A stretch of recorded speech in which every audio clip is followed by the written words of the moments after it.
Hello, Gamecock fans. I'm Spencer Ball. And I'm JP Barry. Welcome back to Season 2 of Ball Don't Lie, SGTV's premier live sports show. JP and I will be giving you our weekly insight every Friday. This week on the show, we're focusing entirely on college football, including a glimpse at the start of South Carolina and Clemson seasons. Plus, a look into some upcoming road games across the NCAA. And without further ado, welcome to Ball Don't Lie. Welcome to the Kennedy Greenhouse Studio. I'm Spencer Ball. And I'm JP Barry. When you get it all right, you can hear that, and it just flies out of Founders. An 18-year-old phenom, G.G. Jackson, has really turned his play up a notch. I'm almost 2 years older than G.G. Jackson. He's doing things I couldn't even dream of doing. They're the Golden Gamecocks. They're just so much fun to watch. What a historic year for them. This is Ball Don't Lie. South Carolina faces Mississippi State this Saturday. A win would keep their SEC hopes alive and bring them to 1-1 in conference play. And JP, we saw them put up a really nice fight against Georgia, and I think a lot of fans didn't expect them to play that well. Tell me what you saw from that game. Well, I really loved the first half, both on offense and on defense. On defense, South Carolina was able to wreak havoc. They were tuning up the pressure. They got to the quarterback. They kept Georgia off schedule in their intermediate passing game, and they were able to hold the Bulldogs to just 3 points. Offensively, I really loved what South Carolina was able to do. Georgia was bringing the house. They know that they could take advantage of South Carolina's offensive line, so South Carolina was playing off that with quick passes and screens. But in the second half, championship teams make adjustments, and that's what we saw Georgia do in the second half. They certainly did, and they took advantage of arguably the weakest part of this Gamecock team in their rush defense, as they really have not looked good against the run game. UNC in week 1 took advantage of it. Even Furman had some good runs, and that's not what you want to see against an FCS opponent.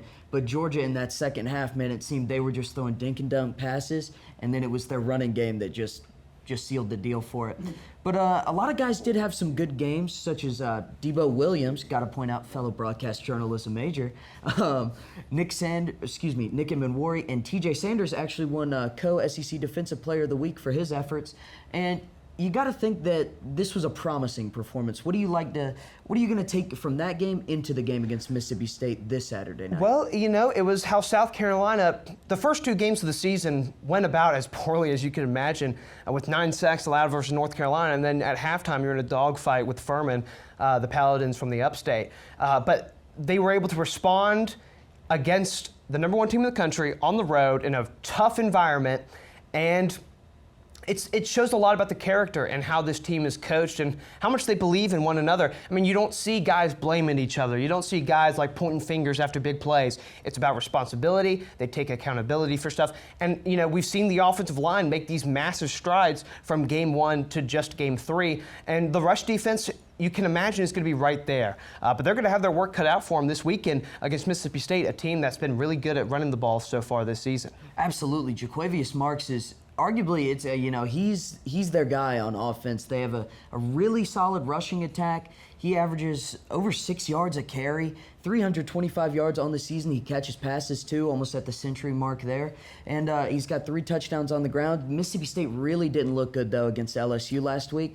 So we'll see how they look in SEC play, but I think it's important to point out that their passing defense was atrocious last week. And boy, did the Gamecocks like to pass the ball. Yeah, that's going to be the biggest strength versus weakness thing for the Gamecocks to try and exploit. Spencer Rattler, one of the best quarterbacks in all of college football so far through 3 weeks. The Bulldogs were torched by Jaden Daniels. He went 30 of 34 in completions against the Bulldogs in Starkville. And, you know, you go from a home game to a road game in one of the toughest environments, not just in the conference, but in the entire country. The Gamecocks and the Gamecock faithful are going to have to get loud and rowdy early. Absolutely, and you saw the game that LSU star receiver Malik Neighbors had. I feel like for the Gamecocks, if they're to take away the win, Xavier Legette is going to have one of those similar performances where he can just go out and dominate. And he's done that so far this season. He's been incredible. He looked good against Georgia, but in that UNC game, it seemed every time Rattler completed a pass, you're like, oh, it's probably 17. Most of the time it was. I mean, he is that marquee guy this season with Juice Wells, you know, going kind of in and out with that foot injury, and he'll be out this weekend. So it's going to be some other guys, maybe like Omega Blake or Eddie Lewis, or even backup quarterback Luke Doty to step up in the receiving room if the Gamecocks are going to get that win. And with all those names you just mentioned, Trey Knox, the tight end, he's faced Mississippi State a lot. He was in the SEC West at Arkansas. He's familiar with what the Bulldogs like to do defensively. So I think that this game is going to be a ton of fun, a lot of high scoring, and it should be a fun SEC opener at home for South Carolina. Oh, absolutely. Absolutely. And in the upstate, the Clemson Tigers look to steal an important conference win against the 4th-ranked Florida State Seminoles. JP, you've been on this track the whole year. It's all about the Noles, isn't it, JP? Hey, man, we're talking about the Noles here. Jordan Travis is one of the best quarterbacks in all of college football. He is so much fun to watch. 8 touchdowns to just 1 interception. But Cade Klubnik, the star recruit in his first year as the guy in Clemson, people are acting like the world is caving in on them. Look at his numbers. Almost 700 yards, above 65% completion percentage and 8 touchdowns. And Clemson's offense really has been quite good. It's just been finishing drives. They've had a lot of trouble in the red zone. They've had to settle for some field goals. They've had some kicking issues. But Florida State's defense, shockingly against Boston College, didn't look that great. They sure didn't, and they had a big lead in that one, but they did manage to pull out the victory. But when that Boston College team shows up in the red bandana uniforms, no matter who they're playing, they show up, and they showed a lot of improvement after losing to Holy Cross the week before. Definitely a lot of a big improvement there for the Eagles, but. For Florida State, there's been some injury troubles with Jordan Travis. Some were saying he's not 100% this past week. But if they're going to go into Death Valley and get a win, he's going to have to step up for sure. Yeah, and I'm really excited for this game.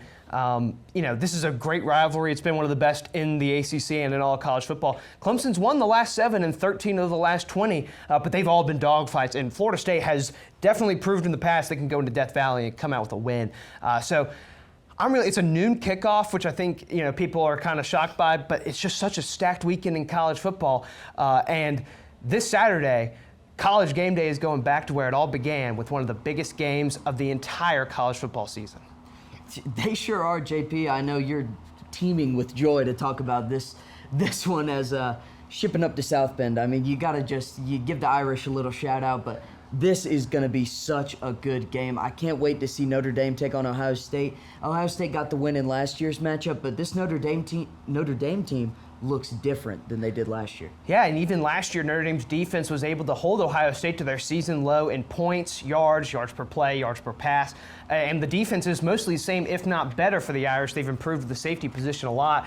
One of the biggest things for Notre Dame this year defensively has been creating havoc. You see their 9 forced fumbles, 5 interceptions. They're pressuring the quarterback. And they've been doing that against dual threat quarterbacks. Kyle McCord, the 5-star quarterback in his first season as the Ohio State starting quarterback. He's had a good run of it, but with an offensive line with 3 new starters that have struggled a little bit in pass pro so far this year, it's going to be interesting to see what kind of pressure Al Golden can dial up to get this quarterback kind of off his rhythm.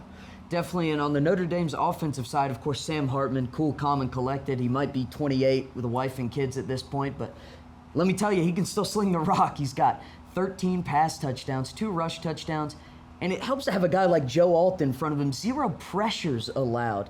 We're not talking sacks, pressures. He is just keeping that whole O-line dialed in, and they're back behind him. Audric Estime is one of the most underrated players in college football. I'd say he's maybe the best running back in college football, but it's not getting the love I think me or you would like to see him get. Yeah, I mean, he's averaging over 8.4 yards per carry on the season. He's got the 5 touchdowns. He's got the hurdles. I mean, you don't expect a guy that big to, 1, be able to move as quickly as he does, and 2, to be able to jump over grown men like that. But it's not just Estime, and it's not just the pass pro for Joe Alt and the Notre Dame offensive line. They're averaging over 200 rushing yards per game, and it really looks like a traditional Notre Dame football team that we've seen win 10 or 11 games the last 10 or so years. But the big difference is, 1, you have the quarterback. You have a guy who can go out there and make a big throw, and you can rely on that. But you have the wide receivers as well. You've had Holden Stays, the tight end, fill in nicely for Michael Mayer, but out wide, Jaden Thomas and Tobias Merriweather, along with the running back turned wide receiver, Chris Tyree. This is going to be a fun one. And you know, we're talking about Notre Dame's wide receivers. We'd be remiss if we didn't mention Ohio State. Oh, that room is arguably the most stacked in the country. Of course, you have Marvin Harrison Jr. and Emeka Egbuka, as well as Cade Stover, the tight end. You know, maybe I'm a little old school, but I love just throwing the ball to the tight end, especially if they're good at catching passes. It's so fun to watch. I think they just take advantage of matchups so easily. But I think Marvin Harrison's got to be the guy that the Fighting Irish have to look out for. You got to find him on every play. You might as well send 2 DBs over there every play because he is a star and already projected to be one of the top 3 picks next year in the NFL draft. Absolutely. And, you know, Notre Dame has their own star that will likely be across from him every step of the way. Benjamin Morrison, the sophomore corner, he welcomed himself to the college football world against Clemson last year with 2 interceptions, including a 96-yard pick 6, and he's going to be flying all over the field. That Notre Dame secondary is one of the most impressive things in all of college football, but this isn't the only big game this weekend. Oh, it sure isn't. And after the break, we'll take a look at NCAA ranked matchups and highlight some of our favorite road warriors of the week.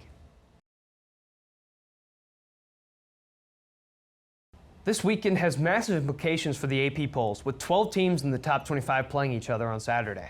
You know, the first matchup we're going to talk about is Oregon-Colorado, and what a game that's going to be. 2 super high-powered offenses. You know, it's the Pac-12. They don't need to play defense. They just score more points than the opponent.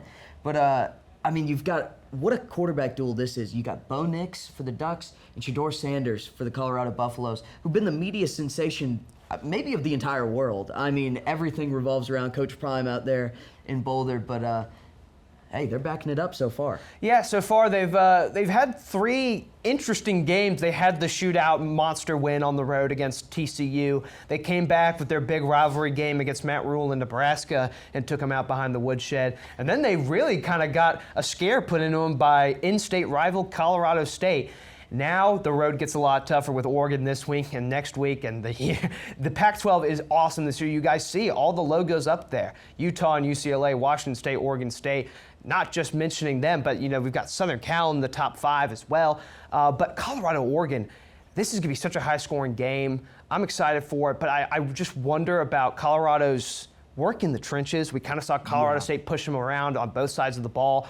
And does Colorado know what a crosser is, or perhaps a drag route? Because they didn't show it last Saturday night, and if they don't do it this Saturday, Bo Nix is going to put up a Heisman statement. And Oregon has those speedy receivers to make him pay. Not saying Colorado State doesn't, but I mean they've got the recruits. They've got more than one receiver that they can just. I mean, they could have a field day out there if the Buffaloes don't show some improvement on the defensive side of the ball. But that's just our first Pac-12 matchup of the day, isn't it, huh? Next up, we were going to talk about a little bit about the Utes versus the Bruins here as 2 really good Pac-12 teams. Yeah, you got Dante Moore, the true freshman 5-star quarterback, making his first big start of his UCLA career, going on the road against a Utah team that's been dealing with so many injuries. Kyle Whittingham, their head coach, spoke about it, said he's never seen anything like this. But, you know, it's looking like Cam Rising's going to be making his first start of the season, the Pac-12 quarterback of the year last year, one of the best in all of college football, back-to-back Pac-12 champions for the Utah Utes. And it's going to be an interesting environment for Dante Moore and the Bruins, but I think this game's going to be good too. I think every game we're going to talk about is going to be good. It's college football, and this is one of the most stacked weeks we've seen in some time. But definitely, I mean, Cam Rising coming back is a huge, huge benefit for the Utes, as he's such a star. And they've struggled in some of their first games, barely escaping Baylor with a win. But I think it's going to be a more even showdown if he shows up, because otherwise, you know, some of those backup quarterbacks, if you can't take care of Baylor, who lost to Texas State, you know, it's going to be hard to take care of UCLA. What's our next game, JP? Well, at 3:30 on CBS, you know, there's always the big hubbub about what SEC game is going to be on CBS this week. And it's the Crimson Tide hosting the Ole Miss Rebels. Alabama not in the top 10 for the first time since 2015. And they have a really interesting kind of moment to be like, hey, this start of the season's been bad, but, you know, we're still Alabama as they host the number 15 ranked Ole Miss Rebels. And we've seen it in the past. A one-loss team does not disqualify you from playoff contention. Especially if you're Alabama. Especially if you're Alabama, but you got to get back on the right track, and you got to beat Ole Miss this weekend if you're Alabama. Now, will they? I mean, that's a much better question than just saying you have to, because they played all 3 quarterbacks. They looked horrible against Southern Florida, and yeah, they did actually play Texas all right, but I mean, They're used to beating Texas. Yeah, Jalen Milroe back in the saddle again as the quarterback one in Tuscaloosa. He's obviously looked the best of the three, Tyler Buckner and Ty Simpson. It was just one of the worst games I think I've ever watched an Alabama team, especially an Alabama team coached by Nick Saban play. And they're going to be out. Yeah. I preferred to watch the Gamecocks, fumble and just give it away in the second half, then watch that Alabama team just look awful. I think I would have rather watched the Giants versus the Cowboys on Sunday Night Football again. I probably gave that more watch time, I'll be honest. It was not a good performance by the Crimson Tide, but that's just 3 of our 6 games we're talking about. We're only halfway there. This is one of the best weekends of college football I can ever remember, and I'm excited to just sit back and watch it all unfold. Absolutely. As Washington State and Oregon State, another Pac-12 thriller, as JP likes to call them, the last 2 teams remaining in the Pac-12. Sadly, of course. I think the Pac-12 is so fun. I know you're arguably the biggest Pac-12 After Dark proponent I've ever seen. You love that thing, and I can't blame you. But how about Cam Ward for Washington State? What a stud that guy is. Yeah, the incarnate word transfer. He's been one of the best quarterbacks in all of college football this year. But across from him, another transfer, one that Clemson fans know quite well, DJ Uiagalelei, under center for the Oregon State Beavers. But man, they don't even really need a quarterback with how they play. No, their running game is unbelievable. They've got 2 backs that can get it done any down, any distance, it seems at least. They just run the ball. They play actually pretty solid defense for a Pac-12 team. We're not used to that, but I think this game's going to be electric, especially with I did watch Washington State, Wisconsin, and watching Cam Ward just kind of scramble around in the pocket and make things happen. It's so much fun to watch, and I think it's going to be one of the keys to the game for the Cougs. Yeah, that crowd at Martin Stadium in Pullman, it's going to be rocking. It's going to be a nice, low 50s atmosphere. That's what you love football to be, yeah. A night game, under the lights, primetime Fox college football. It doesn't get much better than that. Well, let me tell you where we're going after this. Penn State, Iowa, an offensive thriller. We talk about, these high-scoring, fun matchups, blow for blow. This is going to be blow for blow, but it's going to be more like 2 heavyweight title bouts. Yeah, both of these defenses are, 2 of the premier defensive sides in college football. As that's kind of the Big Ten's brand. I feel like you got to have a big running back and a strong defense. And let me tell you, I watched Penn State, Illinois this past week. Luke Altmaier threw 4 interceptions, and I believe he had a forced fumble, and the Nittany Lions still only put up 30 points. So their offense wasn't exactly clicking, but let me tell you, that defense is something. It's something to be feared of, especially if you're Brian Ferentz and needs to average, if you didn't know, Iowa's offensive coordinator needs to average 25 points per game, otherwise he'll be getting the boot at the end of the season. Yeah, this game, people are going to joke, but it's going to come down to field position. Who's going to be able to flip the field with their punts? Who's going to be able to down a punt, maybe inside the 5, get a safety off of it? We saw Trace McSorley and Saquon come to Kinnick Stadium back in 2017. A really fun, electric atmosphere, and the final score was 17-14, a final last-second touchdown pass. And I expect it to be a game just like this. I think this game's going to be fun. Iowa's always tough to play on the road at night. Absolutely. But I don't know if their atmosphere is going to compare to the other big 7:30 kickoff in college football this weekend. We've already talked about it, but we had to throw it on our graphic. Notre Dame and Ohio State. The game of the week, as voted by College Game Day, that's where they take their bus and their crew. So, hard to argue with them, especially with that top 10 matchup. But we won't need to talk about it a second time. But we will move on to talking about even more ranked teams are taking their talent on the road this weekend, JP. Yeah, 76% of the AP Top 25 is either playing another ranked team or going on the road this weekend. As starting out at noon, you got number 16 Oklahoma going on the road to Cincinnati. Cincinnati's first game in the Big 12 as a member of the conference. They lost to longtime rival Miami of Ohio last week, but the Bearcats have looked solid this year. Dylan Gabriel for Oklahoma has been outstanding. He has been amazing. He has already over 900 yards and 11 touchdowns, and he's only been sacked 1 time. That's something you'd like to say about your quarterback. Something we didn't bring up, but we put on our graphic. Spencer Rattler's been sacked 12 times already this season. So just showing what a good offensive line can do for you. Absolutely. And then you have one of the shocks of the entire college football season, number 18 Duke, going on the road to UConn, 3:30 CBS Sports Network.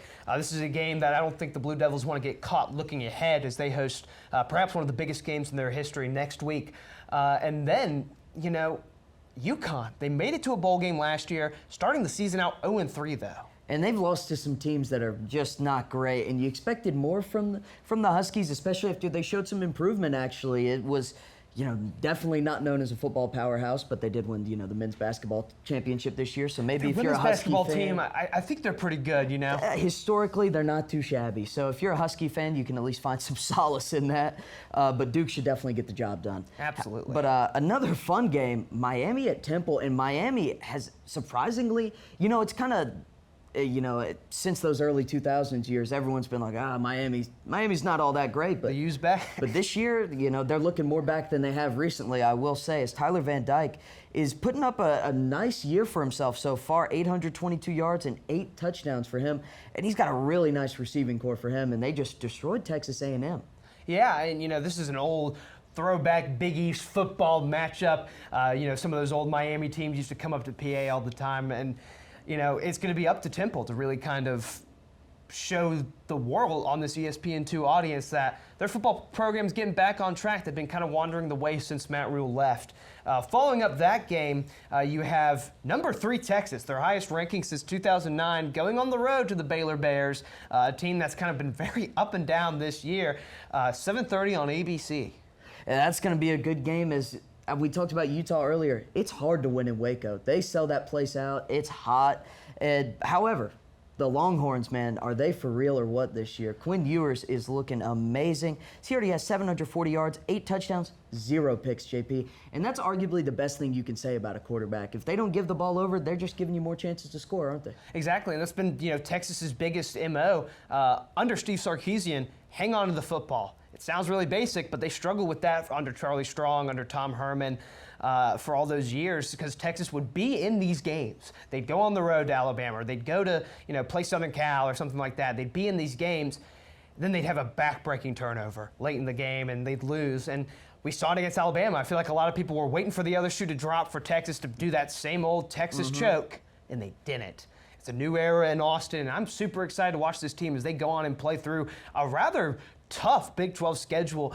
But Baylor, this is another great opportunity. People have been making fun of them for losing to Texas State all year, but the Bobcats have been looking kind of all right. So, you don't want to lose by double digits to Texas State, but if there was ever a year, I guess.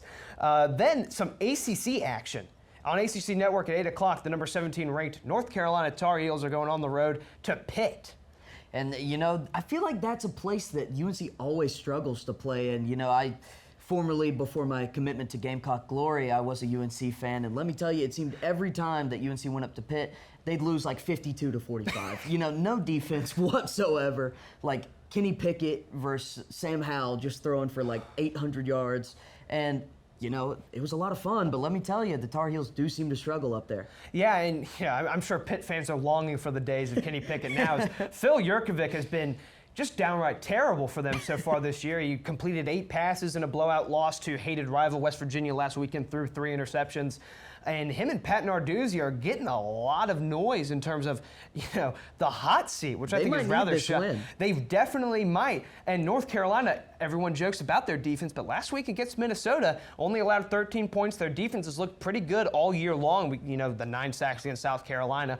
But Mac Brown and company have been recruiting that side of the ball very well. Is this the year they finally put it all together? And they hit the portal, and that's something you can't do enough in today's day and age. But it's hard not to talk about Drake May, isn't it? One of the premier quarterbacks in the entire country, probably second to Caleb Williams, you say. I mean, he's incredible. He's got almost 900 yards, 4 touchdowns, 73% completion percentage. Just a star. Yeah, he's barely had to play. And speaking of Caleb Williams, our final ranked team going on the road is 10:30 Fox Pac-12 After Dark action as Arizona State hosts number 5 Southern Cal.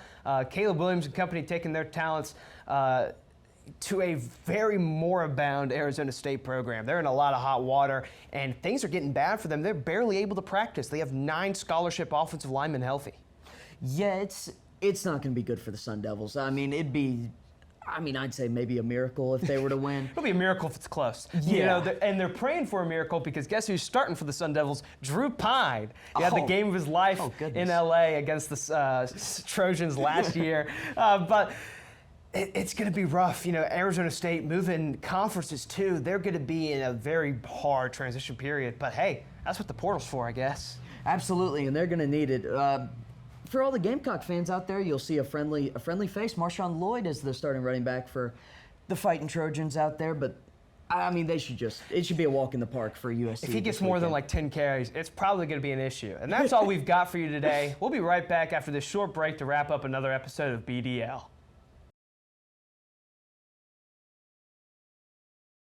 And that's going to wrap up this episode of Ball Don't Lie. Be sure to follow us on Instagram, Twitter, and Facebook at SGTV at USC. To keep up with all of our content, be sure to also visit us online at sgtv@usc.com. For SGTV Sports, I'm JP Barry. And I'm Spencer Ball. From all of us here at SGTV, have a great weekend, Carolina. Forever to thee.